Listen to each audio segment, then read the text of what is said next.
Chapter 3. The Caravan. The season was turning, bringing an unpleasant heat and humidity. Maomao reflected on how quickly time passed as she gathered up fragrant herbs to use to ward off the bugs. I think it's time to change the wardrobe over, hougong, consort Gyokuyu's chief lady-in-waiting, said, and if she thought it was time, then it was time. Thus the ladies-in-waiting found themselves laboring away among the clothing. So many dowdy old fashions. Yinghua huffed, standing in front of a dresser. She, Maomao, and Alan were handling this job while Guiyuan looked after the young princess. Alan, grab that thing on the topmost shelf for me, Yinghua instructed, craning her neck to look up at the shelf. Alan was the tallest of them, a fact she was self-conscious about but which was quite convenient for reaching things in high places. After she had dragged a trunk down from the top of the shelf, the, rather shorter, Maomao and Yinghua inspected the contents. They sorted the clothing into different categories and put them on poles to air out in the shade. I guess this one wouldn't be too embarrassing, Yinghua said. She was sorting the clothes into those in which one could still be caught dead and those in which one could not. To Maomao, all the outfits looked equally sumptuous, but Yinghua was accustomed to the finer things and proved more discriminating. This sort of thing used to be really popular once. But it's better to avoid fads. Once they go, you're left with stuff you can't use. Maomao took the outfits deemed no longer viable and stuffed them back into the chest, then trundled into the hallway with it. These garments may have been old or outdated, but they had still belonged to one of the upper consorts. They were made of the finest material, and would be reworked or repaired and then gifted to other people. Not to the ladies-in-waiting of the Jade Pavilion personally, but rather to their families. Ladies-in-waiting sometimes received hairsticks or other accessories, but clothing like this was not something one could get away with parading around the rear palace in. The craftsmen would rework the outfits, and in their new forms they would be distributed in Gyokuyu's hometown. Pulling down another box, Alan said, "You know, I heard new ladies-in-waiting will be coming before long," as if the thought had just occurred to her. With Lady Gyokuyu pregnant, we'll need more hands around here, but it would attract attention if we were the only place to get new women. So instead they're going to give all the consorts a chance to expand their retinues. Yinghua's mouth hung open slightly at that. What, all of a sudden? I mean, I'm happy to hear that, but they found a good reason, Alan said.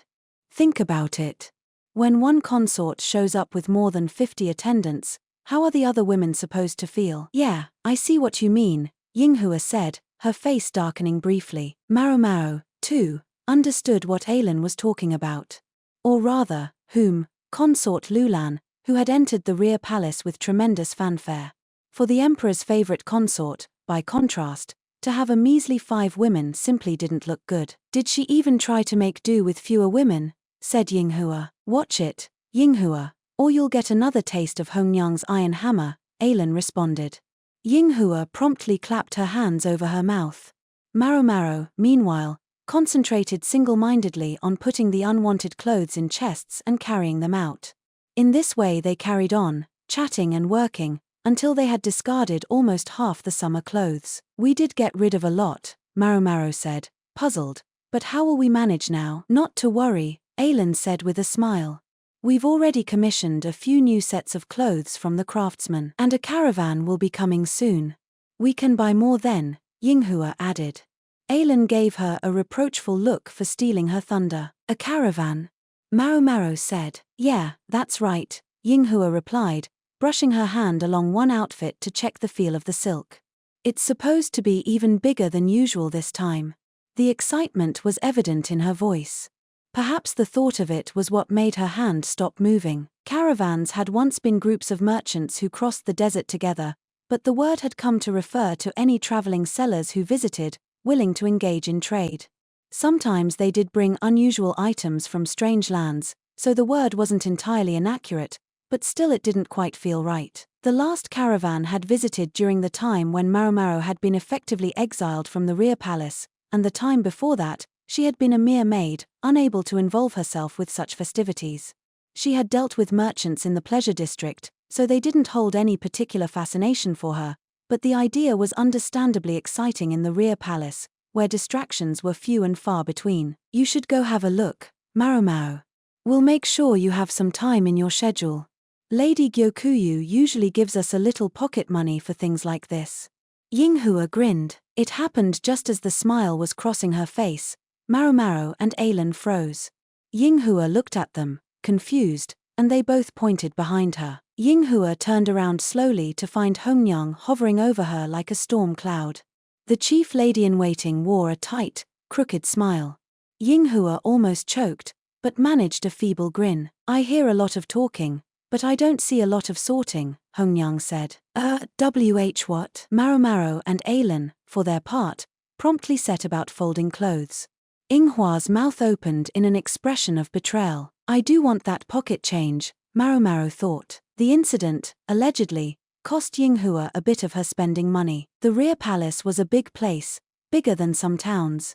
The women who worked there existed purely to serve the consorts, to keep up the buildings, and to hope for the vanishingly small chance that the emperor might choose them for a bedmate. The unique situation bred rhythms and rituals of daily life that were likewise different from what one would find in an average city. As the roles of the palace women were broken down into cleaning, laundry, and cooking, it might be best to think of the place not as a city unto itself, but like a single giant household in which they all lived. Yet in this whole huge place, it was impossible to find one particular thing that might have been expected. What was it? A shop of any kind. It looks like so much fun. Maomao met Xiaolan's remark with a question. You think so? Xiaolan still seemed like a girl in some ways. Palace women walked gaily among the tents set up in the plaza. The tents were packed close together, and, with nearly 2,000 women serving in the rear palace, there was no room for the lower-ranking maids to squeeze in for a look. Unable to even admire the merchandise, the most they could do was to live vicariously by watching the other ladies admire it. Maomao and Xiaolan were leaning against the railing of the room where the maids slept. Since the consorts and their ladies-in-waiting were all out having fun today, the minions had virtually nothing to occupy their time. Lucky them. I wish I could get some new clothes, Xiaolan sighed, resting her chin on the railing. But you don't have anywhere to wear them. I know that. But I still want them. The lowest ranking of the palace women were generally only given work uniforms, 3 in the summer, 2 in the winter, and new outfits were provided only when an old one had worn out. Other necessaries, including hairbands and underwear, were likewise provided. Meals were served in the dining hall each day. The families of the better-bred palace women might send gifts along with their letters, while the ladies-in-waiting of a consort might be given clothing or accessories by their mistress, not to mention snacks. Gyokuyu, for example, had granted Alan paper on which to make her copies of the book. With no shops around, none of these things were easy to come by. For Xiaolan, who had no powerful backer, no backer of any kind, in fact, chances to acquire new personal possessions were rare, and when they came, they went, well, like this. Only after the other ladies had been through the wares would she have a chance to pick through the leftovers for whatever she could afford with the paltry savings in her purse. It was a strange feeling to see these shops all lined up here in the rear palace. The excitement in the air was palpable, and only our quack to serve the whole lot, Maomao thought. One might assume that any illness in a place this large would spread like wildfire, but in practice that wasn't true.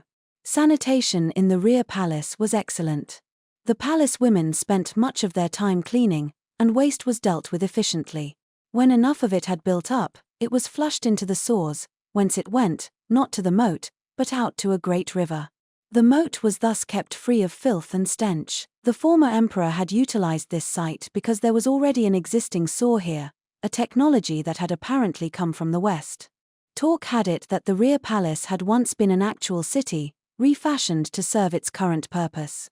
Both the walls and moat had belonged to that city, so that despite its size, building the rear palace had actually been fairly economical. It was perhaps not surprising to hear that the prime mover behind the project had been the haughty but effective Empress Regnant. Such sanitation measures alone went a long way in preventing the outbreak of illness, although if anyone did get especially sick, she was sent back home to her family.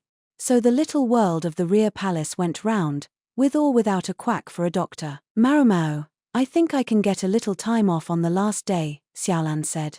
Her eyes were sparkling. Apparently this was an invitation to check out the shopping with her. Maomao had to admit she was pleased to be asked. she answered Xiaolan with a pat on the head. When she got back to the Jade Pavilion, Maomao was greeted by the sight of some tired but satisfied ladies-in-waiting. While she had been out slacking, having virtually nothing to do, some merchants had come to the pavilion. The highest-ranking ladies of the rear palace didn't have to trouble themselves to go out to the shops came to them. The merchants were all women, for how else were they to be admitted to the rear palace? Nonetheless, there were more eunuch bodyguards than usual around, just in case anything should happen. They were familiar men, though, and the girls were sipping some tea, the pavilion's domestic atmosphere undisturbed by the presence of the additional guards. His Majesty said Lady Gyokuyu could choose anything she liked. Yinghua sounded as pleased as if she herself had been the one to receive this dispensation. She'd been terribly disappointed to have her spending money cut in half, but she seemed to have bounced back. On the table was a stunning jade necklace the same color as Gyokuyu's eyes. There was also quartz glass and an accessory box inlaid with mother-of-pearl. Princess Lingli was thoroughly satisfied with a pretty silk ball she'd gotten, and in addition to clothes for the consort, a tiny robe for Lingli hung on the wall. Perhaps we've had a little too much excitement, Gyokuyu said with a touch of concern. If anything, I think you could have stood to buy more, her chief lady-in-waiting, Hongyang, said somewhat emphatically. I'm sure the other ladies all did. Hongyang chose a restrained way of expressing herself, but Maomao could easily imagine what she meant. Lihua's ladies at the Crystal Pavilion, all talk and no work, had no doubt gorged themselves on shopping. Consort Lihua had plenty to spend, and presumably plenty was indeed spent. Over at the Diamond Pavilion, Consort Lishu's ladies-in-waiting had, one might guess, goaded their lady into purchasing things they wanted. The best one could hope for was that they hadn't outright embezzled anything. As for the Garnet Pavilion, well, Consort Lolan's penchant for conspicuous clothing consumption spoke for itself. Consort Gyokuyu, who, by contrast, had purchased hardly enough to fill a single room, seemed downright frugal to Maomao, especially for someone with the emperor's personal affection. The consorts each drew a salary commensurate with their jobs, but they were also reimbursed for clothing and accessories, which were considered necessary expenses. The upper, middle, and lower consorts came to almost 100 people altogether, and Maomao found herself wondering if the national treasury was going to hold out at this rate. That was something she didn't need to worry about, though. In any case, others will come tomorrow, so I'm going to put away today's purchases. Hongyang started pulling outfits down off the wall, handing them off to Maomao. Each was richly colored and pleasant to the touch. It was then that Maomao noticed these clothes were of a slightly different make than the ones Gyokuyu normally preferred. Chem. The consort usually liked to pair a sleeveless dress with a long skirt and then wear an overgarment with wide sleeves on top of it, but these dresses all had proper sleeves, accompanied by skirts that were to be tied with a sash just under the chest. Maomao had a good guess at the reason. Consort Gyokuyu would shortly be finding sashes difficult to tie across her midriff. Was this the only type of thing they had? Maomao asked. What? Hongyang replied. The merchants swore they were all the rage, so these were all they had. The ladies-in-waiting looked at each other questioningly. The women of the Jade Pavilion had done their shopping with only thoughts of Gyokuyu in their minds. But one would normally have expected a wider selection. And if one followed that fact to the assumption the merchants had been making, no, Maomao must have been overthinking it. At least, I hope I am, because if they had deliberately brought only this type of clothing to consort Gyokuyu, it might suggest they had been trying to sound her out. I think tomorrow, you should ask them if they don't have some outfits with lower sashes, Maomao said. She thought perhaps it wasn't her place, but Gyokuyu and Hongyang both seemed to take her meaning. The other three ladies-in-waiting looked at each other again, but Maomao's insinuation had clearly gone over their heads. That's a good idea. We should get a little more variety, Gyokuyu said, setting some clothes on top of a box. Perhaps it was her imagination, but Maomao thought she saw a keen light flash through the lady's eyes. The caravan would stay for 5 days, during which the ladies of the rear palace would have an unaccustomed chance to enjoy some shopping. The highest-ranking consorts had no need to go out to the shops, so it was first the middle and lower-ranking consorts and their ladies-in-waiting who circulated among the merchant tents, followed by the women in administrative positions, each whittling down the selection further as they bought whatever caught their eye. Only on the last day did the women of the lowest ranks have an opportunity to sift through whatever was left. The fact that even that seemed to be an exciting prospect spoke to how few diversions there were around here. This caravan had come across the desert and carried many unusual wares from exotic lands. It must have passed through Gyokuyu's homeland as well, for the women of the Jade Pavilion looked noticeably homesick as they studied the handicrafts. Maomao was far more interested in any medicines or drugs that might be available, but such were understandably barred from being brought directly into the rear palace.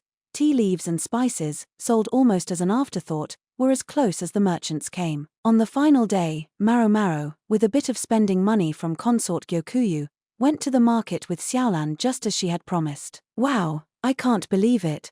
Xiaolan hardly had a coin to her name and couldn't afford anything on display, but that didn't stop her eyes from sparkling at an array of Western glasswork. Maomao found Xiaolan's lack of affectation charming. This one, please. Maomao picked out an especially attractive hairband and gently tied it in Xiaolan's hair. The deep, peach-pink color suited her energy perfectly. It only took Xiaolan a second to notice something had happened, and then she was almost knocking Maomao over, hugging her. Maomao wondered if this was what it would be like to have a little sister. "You aren't going to buy any clothes, Maomao?" Xiaolan asked. "Don't need any." Partly, she didn't want to make a show of buying things in front of Xiaolan, but more importantly, she really wasn't interested in clothes. She was far more attracted to the tea and spices. Xiaolan, almost giddy over her new hairband, was more than happy to accompany Maomao to the shops that most interested her. She had a gigantic smile on her face the entire time. Apparently, it was just that much fun for her to window shop at these crude carts-turned-market stalls. Maomao was determined to buy some of the tea and spices. The ladies of the Jade Pavilion had taken it in turns to come to the market over the final 3 days of the caravan's visit, and Maomao had said she was content to go on the last day. This was the reason. Last day means discounts. Maomao wasn't interested in gems, trendy clothing, or any of that stuff. The goods she was after were of small consequence to everyone else, so she was sure there would be plenty left over. Besides, this was the rear palace, a special place.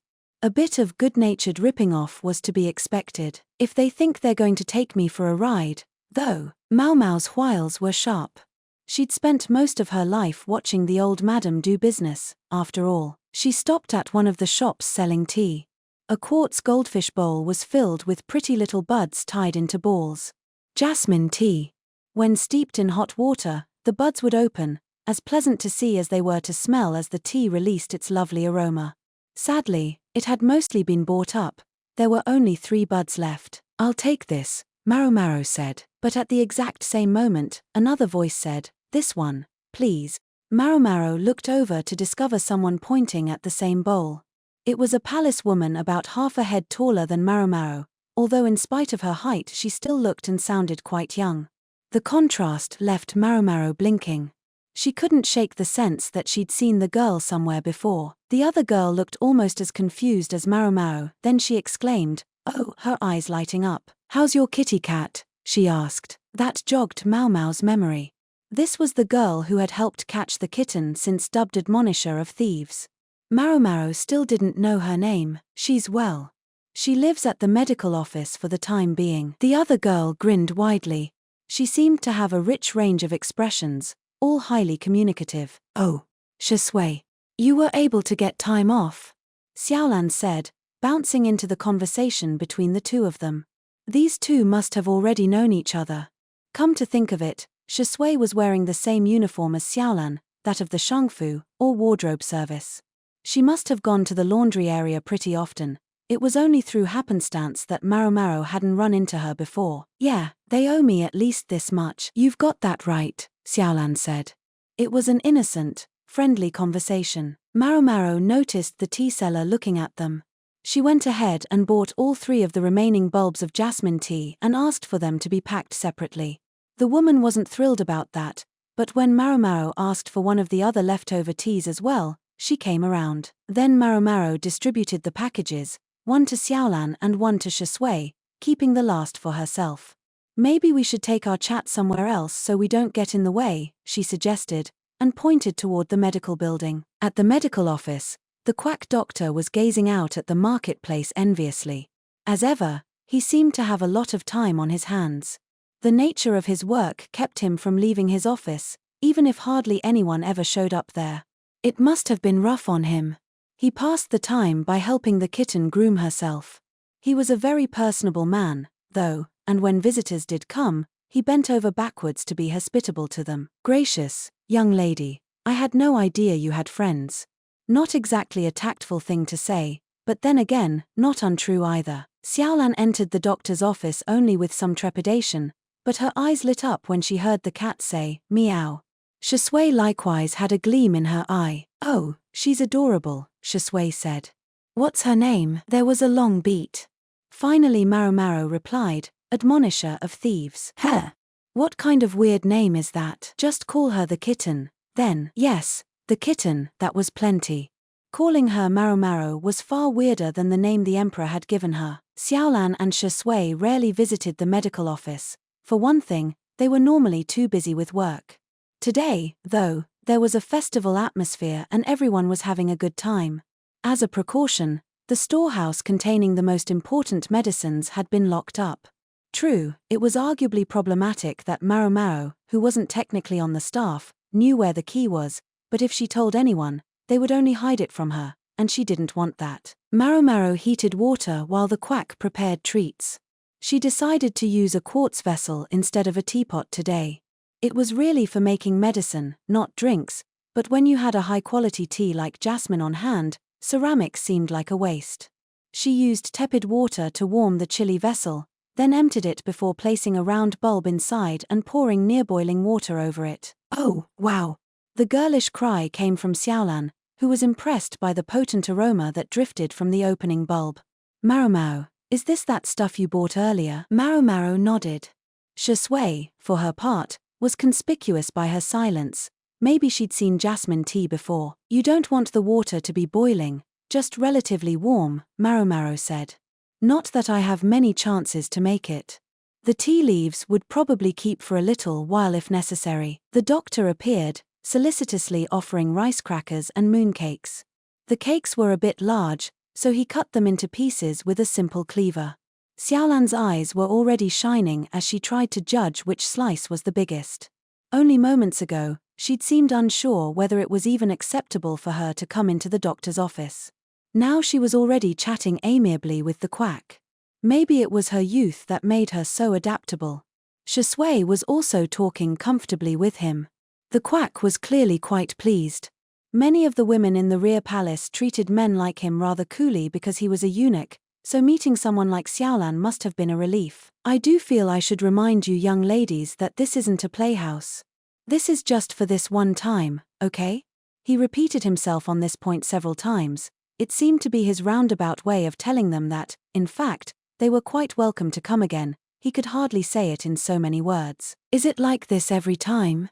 "It's like one giant party out there," Shisui said, taking a bite of mooncake. It reminded Maomao that the other woman was the newest palace woman among them. Consort Lolan's arrival had brought a great many of them into the rear palace. Shisui had probably been there for less than 6 months. Kind of. It seems to be going on longer than usual, though. Xiaolan, the kitten on her knees, stuffed mooncake into her mouth. The kitten was getting a little too interested in her crumbs, so Maomao snatched her up and gave her some fish. "Ahem, yes," the doctor said, clearing his throat importantly and brushing some crumbs from his loach-like mustache. "A special embassy from another land will be visiting us soon, you see." "Is he supposed to be telling us that?" Maomao wondered as she sipped her tea. She'd been eager to get her hands on some hot water, but she was starting to think it might have been a mistake to bring the other 2 girls to the medical office. "Wow, so someone really important will be coming," Xiaolan said. Her eyes were shining once more, but Maomao slipped another piece of mooncake onto the dish and Xiaolan's attention promptly switched to the new snack. Maomao racked her brain for some other topic of discussion, but it was Shisui who saved the day. "Hey, there's been a weird smell coming from the northern quarter recently. Do you know anything about it?" "A weird smell, you say? Well, that area isn't well looked after. Maybe the sore's backed up or something," the quack said. A blockage in the sewage tunnels could certainly create an odor that would be detectable above ground. I haven't noticed. I never go to the northern quarter, Xiaolan, making progress on her second helping of mooncake, said. Do you have work there sometimes? Hee. The grass just so happens to be especially thick in that area. Shui grinned and took a bunch of paper from the folds of her robe. They looked like wrapping papers for snacks, but they were covered in ink drawings. Maomao looked at them with interest, but Xiaolan and the doctor recoiled, for the pictures were detailed depictions of insects. A fine-point brush had been used so that even the most subtle features were captured, and the name of each insect was inscribed carefully in the upper right corner of each image. That's great work, Maomao said, and she meant it. There were no extraneous lines, the pictures looked fit for an encyclopedia. There were even careful depictions of the hind legs. Thanks. One of the best things about this place is all the different bugs. I get lots of chances to draw them, Shui said, pleased to have found someone who understood her. Xiaolan and the quack, meanwhile, were trying hard not to look at the all-too-realistic depictions. Insects were another thing that could be used as medicinal ingredients.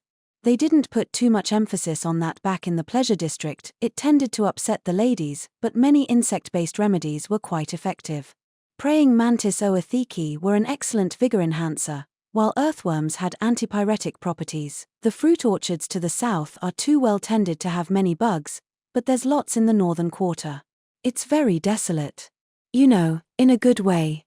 There's lots of big spiders there. Spiders? Maomao had heard that spiders' silk could help stop bleeding, but collecting the stuff was enough trouble that she hadn't had a chance to try it yet.